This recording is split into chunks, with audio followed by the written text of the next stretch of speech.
Hello guys, Genuine Gaming here, and in this video, I just want to share with you on how I ranked the main companions in Pathfinder Wrath of the Righteous. I'm going to rank them according on how I frequently use them, primarily, secondly, how important they are in my party, and lastly, how I enjoy using them. Let's start with least used, important, and enjoyable companion, that is REGILL. REGILL is my least ranked companion because of one main reason. I do not like how it is built from level 1 to 6. I do not like a Hell Knight that is dexterity based. There are a few gnome hooked hammer weapon, and I think that double weapons like gnome hooked hammer, double blades, double axe weapons are bugged as elemental damage does not apply to the offhand part of the weapon. I have to need a lot of levels in order to correct REGILL's build. Soon I'm going to share with how I build REGILL in a video. At 11th rank, I have GREYBOR. I was disappointed when I first used GREYBOR as part of my party. He is a strength-based slayer but dual-wielding. This is a bad way of building a dual-wield character. If you want to dual-wield, the best way is to go for a dexterity character so that you can also increase your armor class. The problem of a dual-wielding character is that he would have a low AC since he is not wielding a shield. That is why the best way to go for a dual-wielding character is dexterity-based. At 10th rank is Wendwag. We get Wendwag at level 1, but I rank her very low for the reason that getting Wendwag is a choice between Lan and her. And I always would incline to pick up Lan because Lan's skills are more useful than Wendwag's. Also, Lan is more versatile to build over Wendwag. At 9th rank, I put SOSIEL. Clerics are always useful in a party. However, the cleric should be built properly. SOSIEL's stats is just terrible. And some feats are useless, and clerics have very few feats. He can't tank because his dexterity is low, and he can't hit well because his BAB is not high enough. He can only do one thing, that is to cast divine spells. At 8th rank, I place EMBER. I would have wanted to bring EMBER more than Ninyo, because I enjoyed her character more. However, the problem is EMBER's class. EMBER is a stigmatized witch, and the problem with this is that there are some important arcane spells that EMBER does not have. That's the reason why I would prefer to bring Ninyo over EMBER. At 7th rank is ARUESHALAE. If ARUESHALAE could be picked up as a companion at 1st or 3rd level, she might be my number 1. Her stat is so stacked, and who would not love that stacked stat?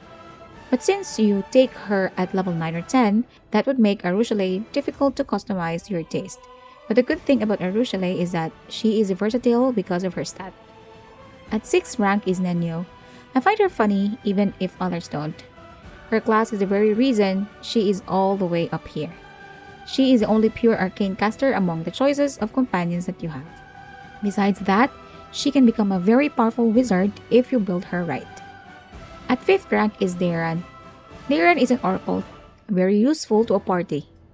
One thing nice about Daeran is that you can also build him into a blaster. There are a lot of equipments that can add blaster spells among your oracle spell list.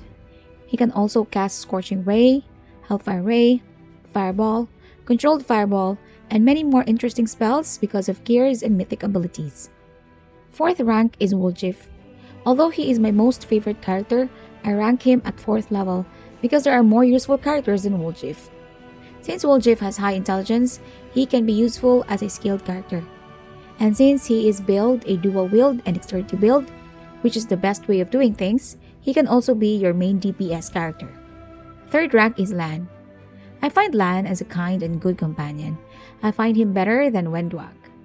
With his stat, Lan can also be versatile to build. One thing I like about bringing Lan is that I can make him as an Inquisitor with Sacred Huntsman archetype and give him Community Domain for the Guarded Hearth domain spell. It's one of the best way of increasing your attack rolls to hit difficult high AC enemies. CAMELLIA is ranked as my 2nd. CAMELLIA is one of those companions you have that is versatile. She can be built as a DPS because of her Shaman, Spirit Hunter class. She can also be a tank. She can also be your Divine Caster. And most importantly, at early part of the game, she has the highest score on trickery checks, which all the more made her very useful and very important in the party. And my top most ranked companion is Seelah. I always bring her except when I play as a lich. She can play as my tank, She can also play as my DPS companion. And since Wrath of the Righteous is filled with evil enemies, Smite Evil of a Paladin is pretty useful in the party, and most important ability of the Paladin is the Mark of Justice.